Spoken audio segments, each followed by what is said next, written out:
Assalamualaikum warahmatullahi wabarakatuh. Bak kata pepatah, tak kenal maka tak cinta. Jadi, izinkan saya perkenalkan diri.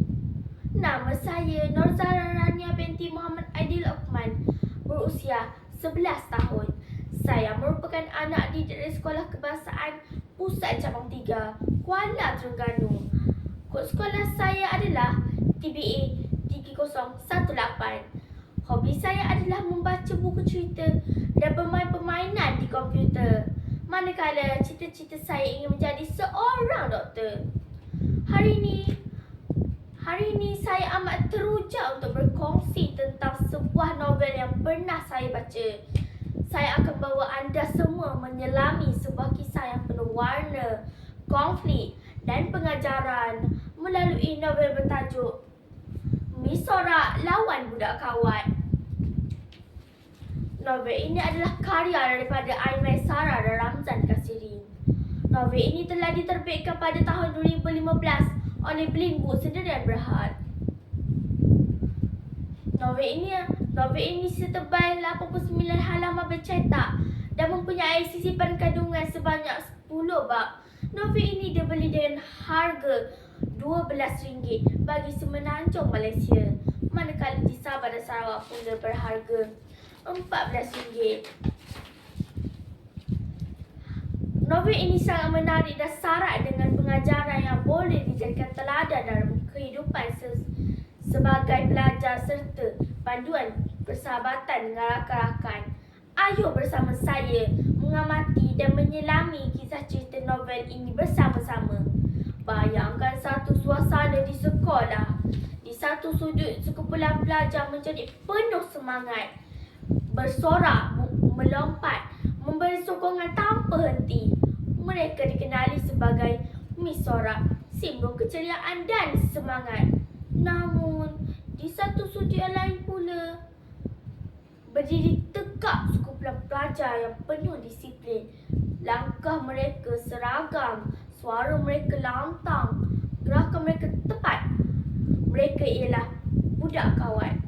Dua dunia sangat berbeza. Satu penuh aspirasi, satu lagi penuh ketegasan. Dan di sinilah konflik bermula. Pada awalnya, kedua-dua kumpulan ini sering berselisih faham. Mi Sorak menganggap budak kawat terlalu serius, manakala budak kawat melihat Mi Sorak sebagai tidak berdisiplin. Keadaan menjadi semakin tegang apabila mereka terlibat dalam satu pertandingan besar di sekolah. Masing-masing ingin membuktikan siapa yang lebih hebat. Namun, dalam perjalanan menuju kemenangan itu, mereka mulai sedar sesuatu. Semangat tanpa disiplin akan jadi kosong. Disiplin tanpa semangat akan jadi kaku. Akhirnya, mereka belajar untuk saling memahami. Mereka mula bekerjasama, menggabungkan kekuatan masing-masing. Dan dari situlah lahirnya satu pasukan yang penuh, yang bukan sahaja hebat, tetapi juga bersatu hati. Novel ini sebenarnya membawa mesej yang sangat dekat dengan kehidupan kita. Antaranya, kita tidak boleh menilai orang dengan hanya berdasarkan perbezaan. Kerjasama adalah kunci kejayaan. Hormat antara satu sama lain itu sangat penting. Nilai-nilai murni seperti toleransi, semangat berpasukan, disiplin dan saling menghargai jelas ditonjolkan dalam cerita ini. Pada pendapat saya, gaya penulisan karya ini sangat menarik dan mudah difahami. Penggunaan bahasa yang digunakan telah memudahkan pelajar seperti saya untuk membaca kesudahan karya yang dihasilkan ini. Bahasa yang digunakan juga sangat dekat dengan jiwa anak-anak remaja. Buku kecil mempunyai 89 halaman ini mudah dibawa ke mana-mana dan mempunyai ilustrasi yang sangat menarik.